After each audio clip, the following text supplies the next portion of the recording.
Police departments across the nation are struggling to keep communities safe, but the issue has less to do with criminals and more to do with staffing shortages. The Police Executive Research Forum reports that agencies are losing officers faster than they can hire new ones. Nearly 50% more resignations reported in 2022 compared to 2019, and the rate of retirement increased by 20% during that same time. So to get a sense of how this is impacting local communities, Scripps News national correspondent Mara Siriani spoke to the chief of police in Asheville, North Carolina.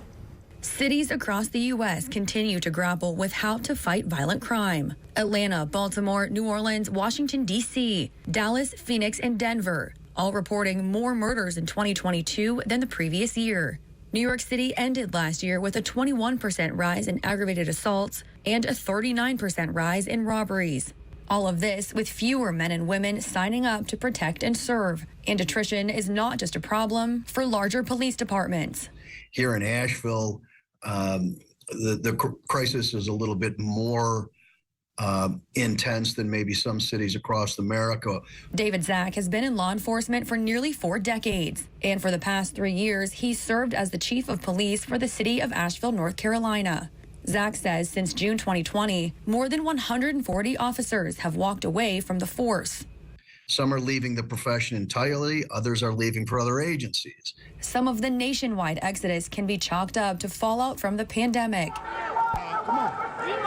Intense scrutiny and calls for reform, particularly after the police killing of George Floyd in 2020. Chief Zach says while some Asheville officers have been replaced on any given day, we're operating daily down about 40% of staff.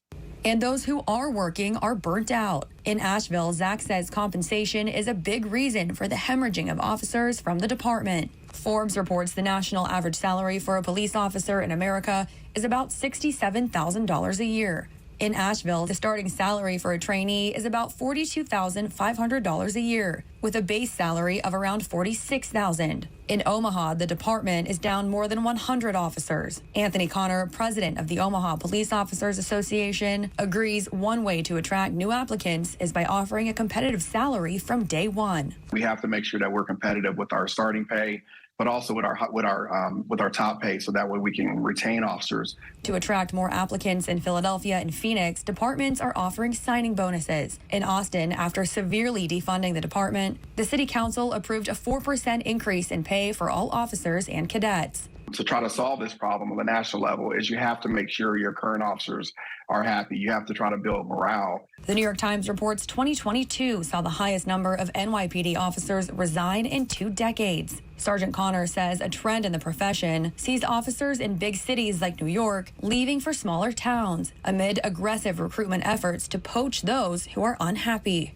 If they're sick of their city that attacks them and criticizes them, cut their budget, that has not happened in Omaha, we'll take them all. Chief Zach says while some of the criticism placed on law enforcement is warranted, he hopes the negative stories won't deter good applicants from wanting to join the profession. You know, you look at what happened in Memphis, obviously, the response in Uvalde, but then you got these guys from Nashville go in and, you know, change the narrative once again. And so obviously police departments across the country are working to repair and regain that public trust. Well, Chief Zach tells me in Asheville, something guys are doing is called civility training. That's where cops actually sit down with members of the community. It's a program, and they talk real life solutions that make everyone feel safe, so that the goal is for everyone to just go home safely. At the end of the night, they say so far it is having a positive response. Back to you. All right, Mara, thank you.